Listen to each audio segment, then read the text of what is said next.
හරි ළමයි. කලින් වීඩියෝස් වලදී අපි සාකච්ඡා කළා තූපාරාමයේ රුවන්වැලි සෑය වගේම අබේගිරි දාගැබ ගැන. මේ වීඩියෝ එකේදී අපි සාකච්ඡා කරන්න යන්නේ ජේතවනාරාම දාගැබ ගැන. හරිද? එතකොට මේ ජේතවනාරාමයත් ළමයි අනුරාධපුර යුගයේ තමයි නිර්මාණය කරලා තියෙන්නේ. ඒක ක්‍රිස්තු වර්ෂ 276යි 303යි අතර කාලයේ නිර්මාණය කළා කියලා සැලකෙනවා. මේක කරලා තියෙන්නේ මහසෙන් රජතුමා විසින්. එතකොට මේකත් අරක වගේම ධාන්‍යාකාර හැඩයෙන් යුක්තයි. එතකොට මේකේ උස අඩි 400ක් විතර වෙනවා කියලා තමයි විශ්වාස කරන්නේ. හරිද? එතකොට මේ බුදුරජාණන් වහන්සේගේ පටි ධාතුව තැන්පත් කළා තමයි මේ ජේතවනාරාම දාගැබ හදලා තියෙන්නේ කියලා විශ්වාස කරනවා. හරිද? ඒ වගේම තමයි මේ දාගැබ වටේට අර රුවන්වැලි සෑය වගේම චතුරස්‍රාකාර වේදිකාවක් පිහිටලා තියෙනවා. මේ වේදිකාව මත තමයි මේ චෛත්‍ය ඉදි කරලා තියෙන්නේ.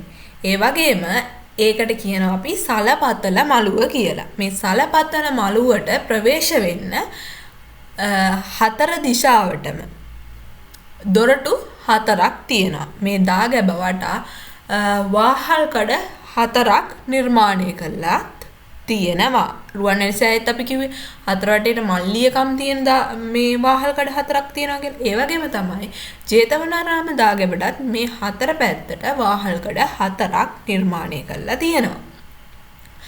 ඒ වගේම තමයි ළමයි ගඩොලින් කරපු දැනට ඉතුරු වෙලා තියෙන නටබුන්ව වෙලා හරි ඉතුරු වෙලා තියෙන ලංකාවේ උසම ගොඩනැගිල්ල තමයි ළමයි මේ ජේතවනාරාම දාගැබ කියලා කියන්නේ.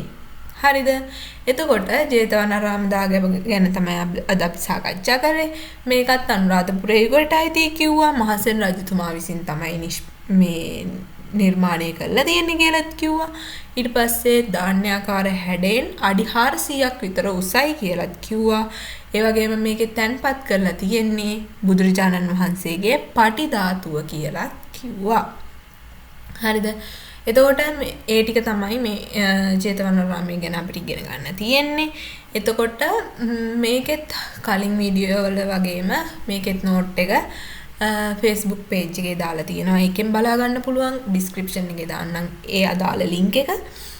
ඒ වගේම Facebook page එක follow කරලා තියාගන්න. YouTube channel එකත් subscribe කරන්න. මොකද ඔයගොල්ලන්ට අලුතෙන් වීඩියෝ එකක් දාපු ගමන් ටක් ගාලා දැනගන්න පුළුවන්. එතකොට හරි. එහෙනම් ඊළඟ වීඩියෝ එකෙන් අපිට සාකච්ඡා කරන්න තියෙන්නේ රන් කොත් වෙහෙර ගැන.